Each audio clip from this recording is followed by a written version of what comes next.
मैं ऐश्वर्य यादव आप लोग के लिए लेके आया हूँ कोरोना वायरस की कंप्लीट डिटेल। ठीक है। तो कोरोना वायरस नाम से ही सबसे पहले ये बता दूं कि इसका नाम कोरोना वायरस जो है चाइना वालों ने दिया था। ठीक है। ये नाम इसलिए दिया गया है क्योंकि इस वायरस का स्ट्रक्चर देखिए आप। ये रहा उसका स्ट्रक्चर, लगभग एक क्राउन या कहूँ ताज की तरह है, जिसकी वजह से इसका नाम दिया गया था कोरोना वायरस। ये सबसे पहला केस इसका चाइना में वुहान शहर के एक सी फूड मार्केट में देखा गया था। ठीक 1 दिसंबर 2019 को। इसलिए चाइना वालों ने इन्हें नाम दिया था कोरोना वायरस। लेकिन ठीक जनवरी में हमारे डब्ल्यूएचओ ने इस एक स्टैंडर्ड नाम दे दिया कोविड 19। 19 इसलिए क्योंकि ये 2019 का वायरस था, तो इसका अच्छा नाम रखा गया है कोविड 19। ध्यान रखिएगा। ठीक है, हम आगे बढ़ते हैं कि अच्छा ये बता दूं कि कोरोना वायरस या कोविड 19 एक सिंगल वायरस नहीं है, ये बहुत सारे वायरस का एक ग्रुप है।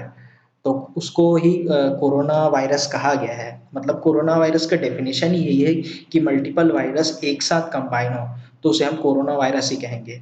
ठीक। अब देखते हैं आगे का कि कोरोना वायरस आया कैसे। ठीक। कोरोना वायरस जो है आपका ठीक 2003 में एक सार्स फैला था, उसे भी चाइनीज वालों ने फैलाया था। ठीक है। तो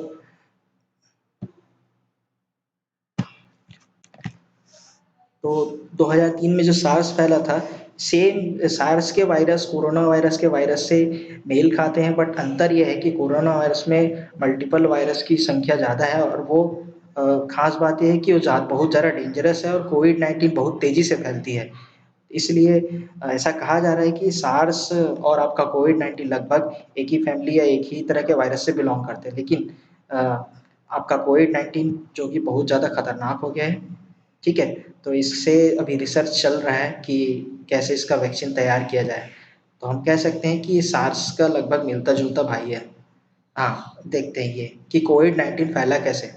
ये हम देख सकते हैं वुहान का मार्केट है, यहाँ जानवरों को किस तरह रखा जाता है। ये इनका आपस में वायरस मिक्स होके हमारे ह्यूमन को इफेक्ट किया, उसका फोटो है।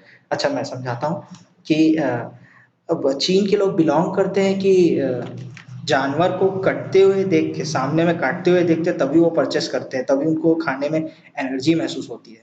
तो चीन के वुहान शहर में जानवर जो है ऐसे ही जिंदा बोलूं या लाइव रखे रहते हैं, उनको उनके सामने ही काटते हैं।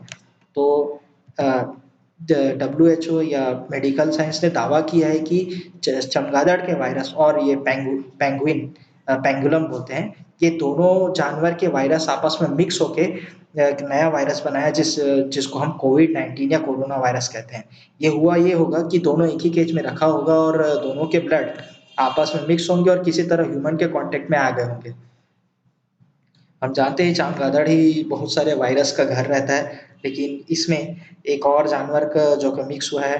तो दो जानवर हैं, एक आपका सांप है और दूसरा आपका ये पेंगुलम। लेकिन ज़्यादा दावा किया गया कि ये पेंगुलम जो है, ये इसका वायरस चमगादड़ से मिक्स हुआ है। ठीक है। तो देखिए कोरोना वायरस कैसे दो जानवरों का मिक्स है। ठीक। अब देखते हैं कि ये कोरोना वायरस फैलता कैसे है। कोरोना वायरस फैलने के बहुत सारे जरिए, लेकिन जो आम जिससे ज़्यादा फैल रहा है उसको कहते हैं स्प्रेड, या खांसना या छींकना। खांसने या छींकने से क्या होता है, हमारे ड्रॉपलेट जो है बाहर सरफेस में गिर जाते हैं। तो अभी तो गर्मी आ गई है, तो हमारे एडवांटेज है कि वो ड्रॉपलेट जल्दी सूख जाते हैं, लेकिन ठंड के दिन में जहाँ ठंडी प्रदेश है, वो ड्रॉपलेट वहीं पड़े रहते हैं और किसी तरह ह्यूमन बॉडी के कांटेक्ट में आते हैं, या किसी से टच होके आपके आँख या नाक तक पहुँच जाते हैं, फिर कोरोना वायरस वहीं से आपका इंटर कर जाता है। ठीक है। तो ये कोरोना वायरस जो है स्प्रेड या खांसने छींकने से बहुत तेजी से फैल रहा है। कोरोना वायरस का जो फैलने का जब कोरोना वायरस एक हमारे बॉडी में इंटर करता है या किसी के बॉडी में इंटर करता है, तो ठीक 14 दिनों बाद उसके लक्षण दिखाई देते हैं, या वायरस 14 दिनों बाद एक्टिव होते हैं। ठीक है। हाँ, अब देखते हैं कि व्हाट आर द सिम्टम्स, मतलब वो लक्षण क्या क्या है जो कोरोना वायरस हमारे बॉडी में इंटर करते हैं। पहला है कफ, बुखार, आपको सांस लेने में तकलीफ होना, मसल्स में दर्द या सांस का छोटा होना, डायरिया या हेडेक, या कुछ व्यक्ति को कभी-कभी स्मेल या टेस्ट, मतलब हम जो अ, मतलब जो स्मेल आती है वो भी नहीं ले पाते अगर उनको कोविड 19 से अगर वो संक्रमित हैं। रेयर केस में कभी-कभी देखा गया है कि उनकी किडनी भी फेल्योर हो जाती है और कभी-कभी डेथ भी हो जाता है। ठीक है? तो इस तरह के लक्षण अगर किसी बंदों में या किसी व्यक्ति में ज़्यादा दिखाई देते हो तो उन्हें डॉक्टर से तुरंत कॉन्टैक्ट करना चाहिए। ठीक है। अब देखते हैं कि डेथ केसेस क्या कोविड-19 से डेथ केसेस होते हैं? हाँ, इससे बिल्कुल डेथ केसेस होते हैं। 16 मई के रिपोर्ट के अनुसार अभी रिसेंटली पूरे वर्ल्ड में 3,08,000 लोग लगभग मर चुके हैं कोविड-19 से और 1 करोड़ 64 लाख व्यक्ति अभी भी इससे संक्रमित हैं। तो देख लीजिए कि कोरोना वायरस कितना खतरनाक है। ये रहा डब्ल्यूएचओ वर्ल्ड हेल्थ ऑर्गेनाइजेशन का रिपोर्ट कि रिसेंटली कोविड-19 से कितने लोग सफ़र कर रहे हैं, कितनी कंट्रियाँ सफ़र कर रही है। ओवरऑल वर्ल्ड में आपके 4 करोड़ 43 लाख कन्फर्म केसेस हैं कोविड-19 के और ये मैप है कि कौन-कौन से देश जो अभी भी जूझ रहे हैं कोविड-19 से। आप लोग को ये मेरा वीडियो कैसा लगा? आप मुझे कमेंट करके बताएँगे। Thank you.